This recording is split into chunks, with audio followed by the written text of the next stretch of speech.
Toxic gas pockets. You're crawling through a narrow passage when suddenly your vision begins to darken, your breathing becomes labored, and confusion clouds your mind.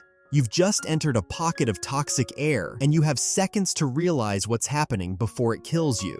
Caves usually accumulate deadly gases in invisible pockets that can suffocate or poison the person without warning.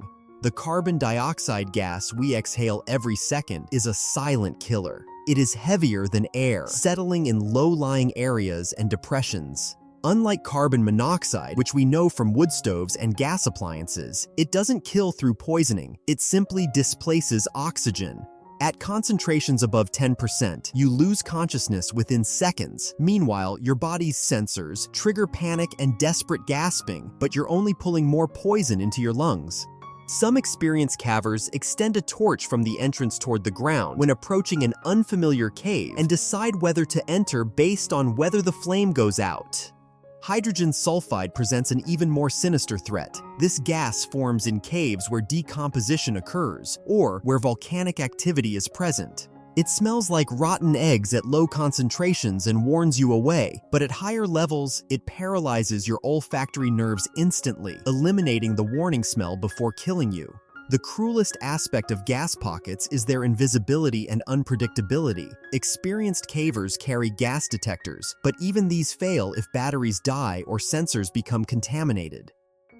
Silent oxygen depletion. Hypoxia is insidious because the brain is the first to be compromised, and it alone consumes nearly a quarter of the oxygen you breathe.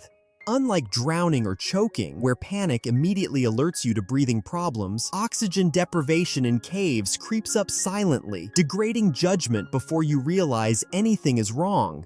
The air we normally breathe contains about 21% oxygen. At 19%, most people notice nothing. At 15%, you're in serious danger, but might feel merely tired or slightly confused. And below 6%, death follows within minutes.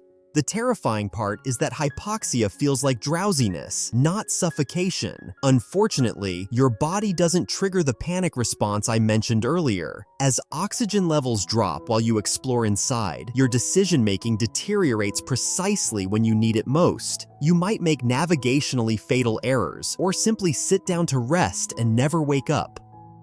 Sudden flash floods. While investigating a dry passage, a wall of water suddenly appears and fills the cave system in a matter of seconds. Storms can cause cave floods by forcing water into underground systems through sinkholes and cracks. The water builds pressure and speed as it cascades through interconnecting passages rather than seeping gradually. Much like what has been happening from time to time to people living in New York City's dangerous underground tunnels, the water level rises dozens of feet in minutes. Passages that were comfortably navigable become completely submerged. The flood sweeps victims into unmapped sections where they'll never be found. Cave life. Many caves harbor life adapted to complete darkness, and these creatures have evolved without needing to coexist peacefully with humans. Some present immediate physical danger, while others carry diseases that make encounters lethal days or weeks after contact. Bats are the most obvious cave dwellers. Disturbing hibernating bats can trigger rabies transmission through bites or scratches. Rabies is nearly 100% fatal once symptoms appear, and cave bats worldwide serve as the primary reservoirs. Cave-dwelling scorpions, spiders, and centipedes possess potent venom. In tropical caves, snakes usually shelter in the darkness, and many of them are highly venomous. In colder regions, bears may enter caves to hibernate through the winter. Invisible drowning. Cave diving is one of the most dangerous activities, combining all the hazards of both caving and diving into an environment where a single mistake means death. The fundamental problem is that you cannot surface for air. In open water diving, if something goes wrong, you can usually ascend. In cave sumps, the rock ceiling extends for yards or miles, and the only air is back where you came from or ahead in spaces you haven't reached yet. Running out of air means drowning, and due to human physiology, there's no emergency procedure that changes this reality. In cave water, visibility can range from crystal clear to zero. At the slightest disturbance, silt on the floor is stirred up into dense clouds, instantly obliterating visibility. Divers call this a silt-out, and it is disorienting beyond description. Suddenly, you can't see your own hands and must rely solely on guide ropes to find your way out. Without a guide, you have no idea which direction leads to air, leaving you lost in complete darkness.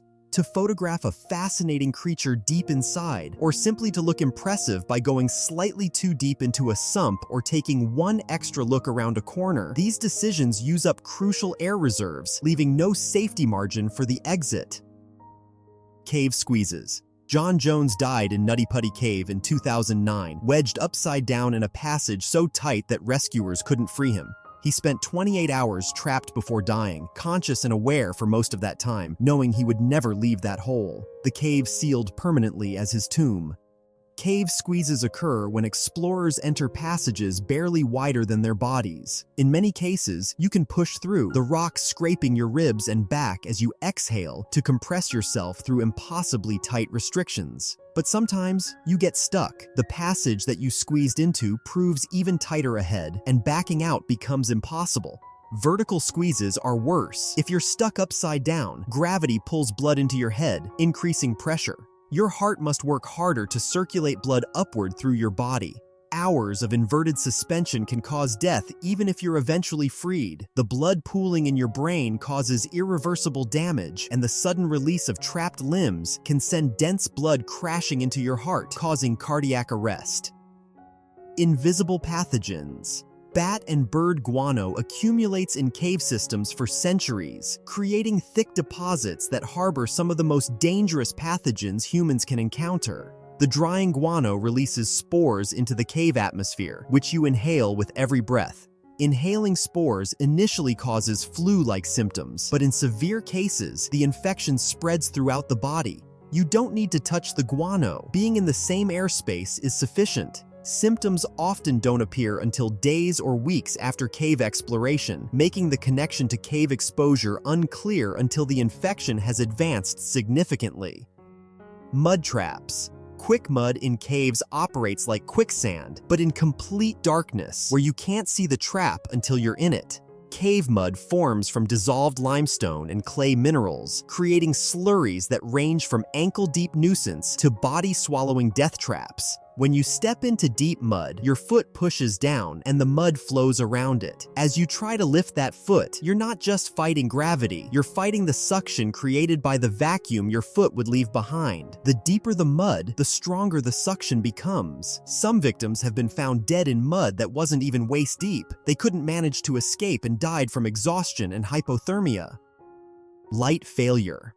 Absolute darkness in caves is fundamentally different from surface darkness. Outside, even on the darkest night, there is usually some trace of ambient light. In a cave, when your lights fail, the darkness can be so complete that no visual information reaches the brain, leaving you functionally blind. Batteries die, bulbs break, and headlamps get flooded. Experienced cavers carry multiple backup lights, but even redundancy can fail. Navigation in complete darkness is possible using touch, but it's terrifyingly slow and error-prone. You might walk past your exit passage without realizing it.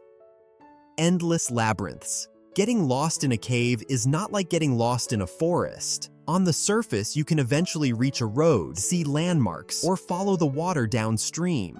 In caves, every passage looks identical in the darkness. Junctions multiply into a maze where one wrong turn may lead to death. Without markers or maps, distinguishing between passages becomes impossible. You retrace your steps, only to find yourself somewhere completely unfamiliar. Take one wrong turn, and every subsequent decision is based on incorrect assumptions about your location. You might be heading away from the exit while believing you're approaching it. Hidden pits and vertical shafts. Cave pits range from a few feet to over 1,000 feet deep. Some are obvious sheer drops you can route around. Others are concealed holes barely wider than your body, hidden behind rocks or in shadowed corners where your headlamp beam doesn't reach. What makes these shafts particularly deadly is that they often occur at natural navigation points. Your forward momentum carries you over the edge before you realize there's no floor. Some pits are partially concealed by breakdown rock or mud. You step on what appears to be solid ground, and it collapses beneath you. Hypothermia. Cave temperatures typically match the average annual surface temperature of their region, and they remain nearly constant year-round. That constancy can become deadly when combined with wetness and exhaustion.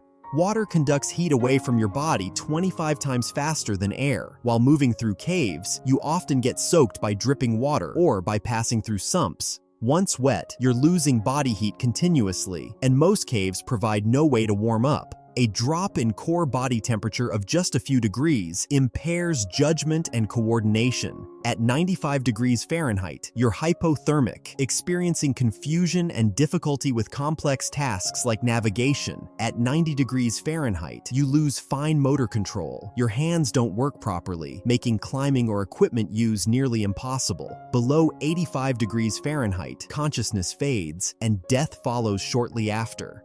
As your temperature drops, you become increasingly convinced that you're fine, that you just need to rest a moment. This is your brain failing, but you can't recognize it while you're in the experience. Eventually, you simply stop moving, lie down to rest, and never get up, much like the tragic fate that has claimed many climbers on Mount Everest. Mental breakdown. Caves can break your mind as surely as they can break your body. The psychological pressures of darkness, confinement, isolation, and danger accumulate until even mentally strong individuals can experience panic attacks or psychological collapse that leads directly to death. The panic spiral is self-reinforcing. Panic makes you breathe rapidly, consuming air and causing CO2 buildup if you're in a confined space. Your judgment deteriorates. You might make fatal decisions, such as abandoning your light source or leaving marked paths. Your mind can create scenarios of dying alone in darkness, never being found, rotting in some unnamed passage. Time distortion in caves severely affects your mental state. Without sunlight, your sleep-wake cycle fails. You might believe you've been underground for hours when it's been days, or vice versa. This temporal confusion increases disorientation and anxiety. Extended cave trips can cause hallucinations, paranoia, and dissociative states where you feel detached from your own body and actions.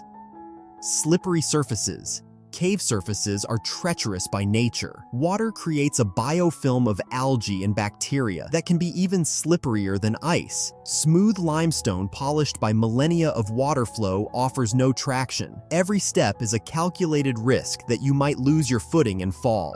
Slips in caves differ from surface falls because you're often on slopes or near edges. If you liked this video, don't forget to subscribe. I'll see you in the next video.